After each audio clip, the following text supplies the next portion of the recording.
the metrics that we have are not wrong. They're just incomplete, right?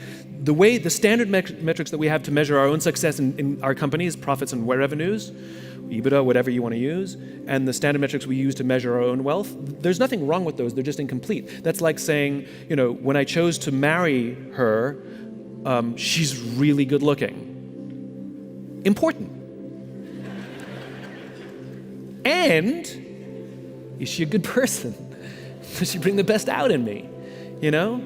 How is she in times of stress? Like, will she look after me? Will I look after her? Will she let me help her? In other words, there's more to it, and it's the same for businesses. So what I'm learning to do is to understand those balancing metrics. So I'm now very interested in things like momentum, right?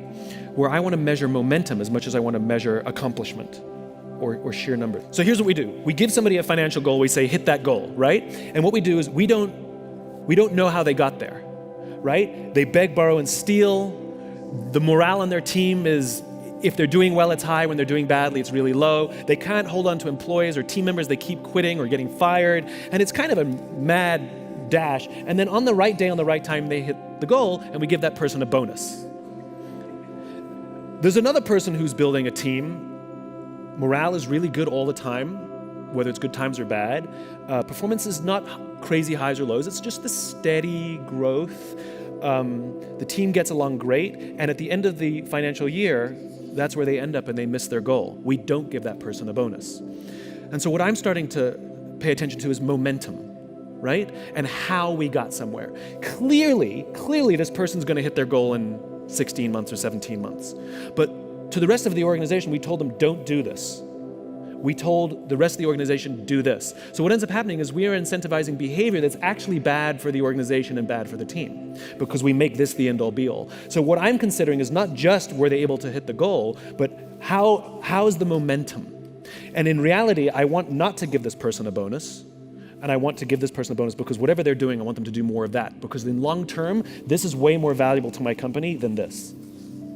And it's same with my own life. Like, I'm starting to think in terms of momentum. So I don't really care what my book sales are. I genuinely don't care. What I care about, does it keep selling? Because what that means is my message is relevant enough that there's still demand for it with no marketing. I'm not out there hawking it, because I know if I turn up the marketing dial, I'll see the numbers go up. I want to see, can it sustain itself? So unlike a lot of other people in my business, you can become an Amazon #1 bestseller. It's really easy. You get all of your friends to buy the book in the same hour, because the algorithm recalculates every hour. And you can launch your own little self-published book, get all your friends to buy it, and in your category, you'll be #1. And for the rest of your life, you're a #1 Amazon bestseller. You can hire a company to make you a New York Times bestseller. And you only need to make the New York Times bestseller list once, 1 week, and for the rest of your life, you're a New York Times bestselling author. It's all bullshit.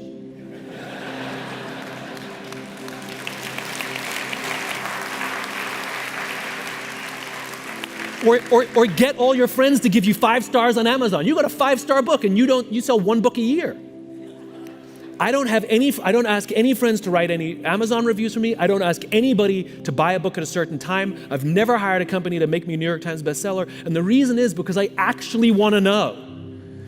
I actually want to know, is it really a 4.5-star book? Is it really a 2.5-star book? Have I offered the world something of value? I actually want to read the valuable criticisms, because I actually care about my long game. I want to know that the value that I'm providing can sustain without me pushing it.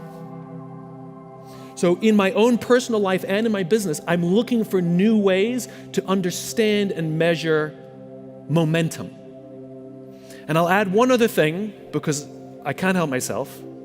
I give long answers. Plus, I just think this is really interesting. So I've worked with the Navy SEALs. And I asked them, like, how do you pick like the guys that go on SEAL Team 6? Right? Because they're the best, the best, the best, the best. And they drew a graph for me. And on one side, they wrote the word performance, and on the other side, they wrote the word trust. The way they define the terms is performance on the battlefield and performance off the battlefield. So this is your skills. This is, did you make your quarterly earnings, however you want to translate it, right? Performance, it's traditional. This is, How are you off the battlefield? What kind of person are you? The way they put it is, I may trust you with my life, but do I trust you with my money and my wife? They're SEALs. This is what they told me. Nobody wants this person, the low performer of low trust, of course. Of course, everybody wants this person, the high performer of high trust, of course. What they learned is that this person, the high performer of low trust, is a toxic leader and a toxic team member. And they would rather have a medium performer of high trust, sometimes even a low performer of high trust, it's a relative scale, over this person. This is the highest performing organization on the planet, and this person is more important to them than this person. And the problem in business is we have lopsided metrics.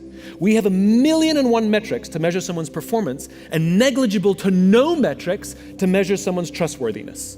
And so what we end up doing is promoting or bonusing toxicity in our businesses, which is bad for the long game because it eventually destroys the whole organization.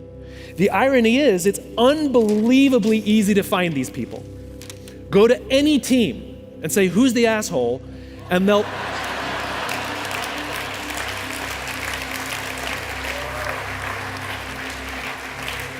they will all point to the same person. Equally, if you go to any team and say, who do you trust more than anybody else? Who's always got your back? And when the chips are down, they will be there with you. They will also all point to the same person. It's the best gifted natural leader who's creating an environment for everybody else to succeed, and they may not be your most individual highest performer. But that person, you better keep them on your team.